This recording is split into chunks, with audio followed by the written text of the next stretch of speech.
بھلا ان سے عہد کیوں کر پورا کیا جائے جب ان کا یہ حال ہے کہ اگر تم پر غلبہ پا لیں تو نہ قرابت کا لحاظ کریں نہ عہد کا.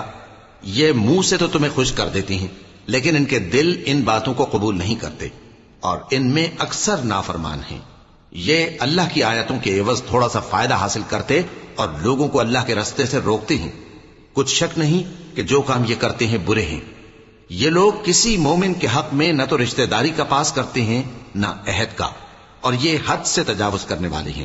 اب اگر یہ توبہ کر لیں اور نماز پڑھنے اور زکات دینے لگیں تو دین میں تمہارے بھائی ہیں، اور سمجھنے والے لوگوں کے لیے ہم اپنی آیتیں کھول کھول کر بیان کرتے ہیں. اور اگر عہد کرنے کے بعد اپنی قسموں کو توڑ ڈالیں اور تمہارے دین میں تانا زنی کرنے لگے تو ان کفر کے پیشواؤں سے جنگ کرو. ان کی قسموں کا کچھ اعتبار نہیں ہے. عجب نہیں کہ اپنی حرکات سے باز آ جائیں.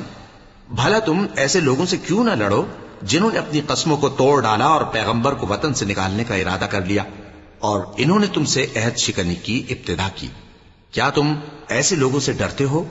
سو ڈرنے کے لائق تو اللہ ہے اگر تم ایمان والے ہو.